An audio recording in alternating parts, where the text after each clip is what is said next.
بسم الله الذي لا يضر مع اسمه شيء في الأرض ولا في السماء، وهو السميع العليم.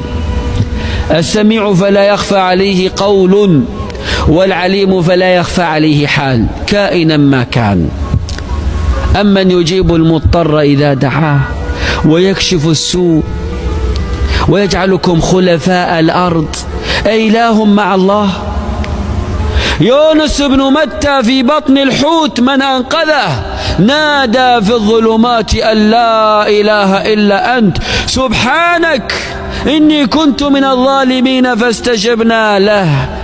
نوح وقد كذب وعذب 950 عاما وهو في جهاد، دعوت قومي ليلا ونهارا فلم يزدهم دعائي إلا فرارا، وإني كلما دعوتهم لتغفر لهم جعلوا أصابعهم في آذانهم واستغشوا ثيابهم وأصروا واستكبروا استكبارا.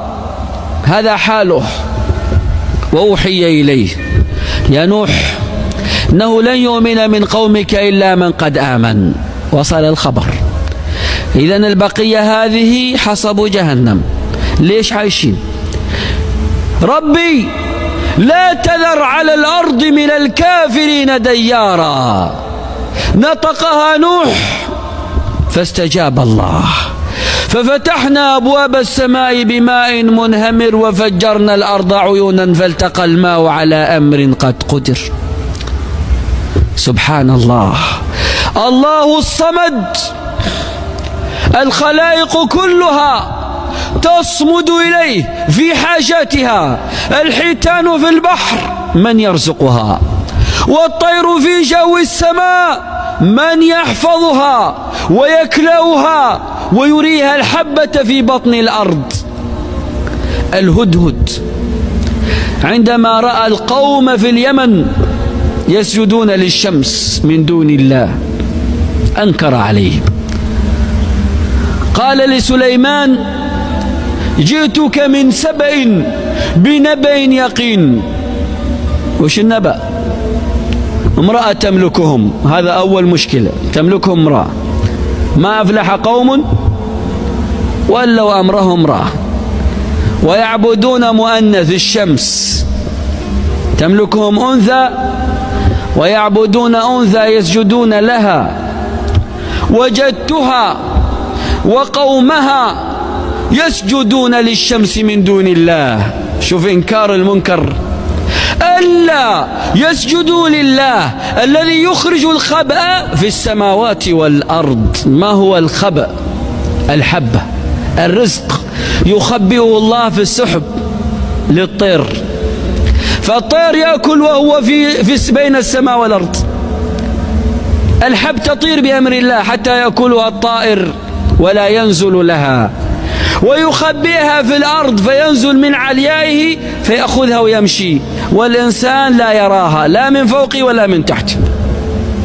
سبحان الله. داود عليه السلام لما أذن للجبال والطير أن تؤوب معه، يا جبال أوبي معه والطير، ورددت الجبال والطير مع داود زبورة، أصبح صوت الجبال قوي يهز، وأصبح صوت داود ضعيف. فقال داود ربي أسكت هذه الجبال حتى تسمع مناجاتي لك. فبعث الله جبريل عليه السلام يقدم درسا عمليا لداود عن سمع الله جل جلاله. فقال جبريل يا داود إن الله يقرئك السلام ويأمرك أن تتبعني. أقرب جبل ضربه جبريل فانفلق، فنزل في قعر في ظلمات. قال يا داود تبصر شيئا؟ قال لا. تسمع شيئا؟ قال لا. فأشرق قعر الجبل بالنور وأصبح داود يبصر.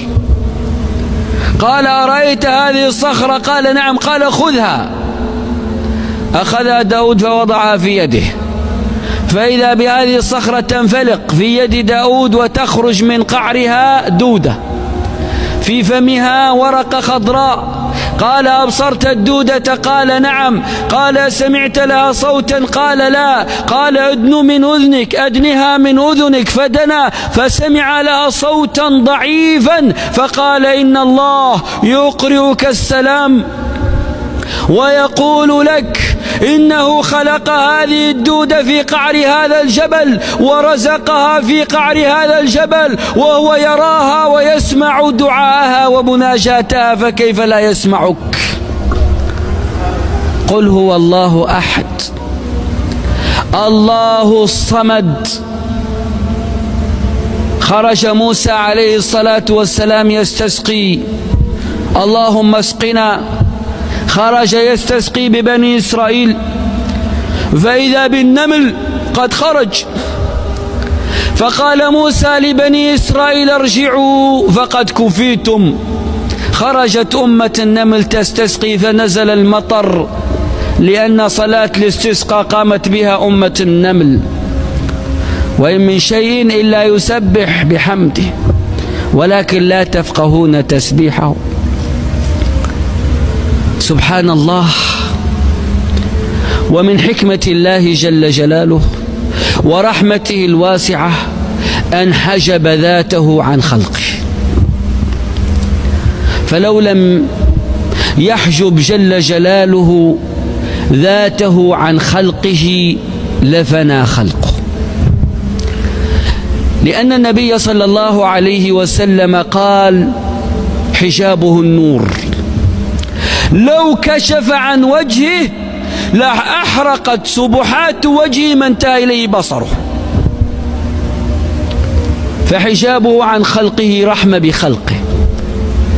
ولذلك لما قال موسى عليه السلام: رب أرني أنظر إليك، قال: لن تراني ولكن انظر إلى الجبل فإن استقر مكانه فسوف تراني. فلما تجلى ربه للجبل جعله دكا وخر موسى صعقا. خر موسى صعقا. لكن عندما تكتب الحياة التي لا موت بعدها يجوز وقتئذ أن يكشف الله الحجاب عن نفسه ليرى. وأشرقت الأرض بنور ربها ووضع الكتاب، وجوه يومئذ ناظرة إلى ربها ناظرة.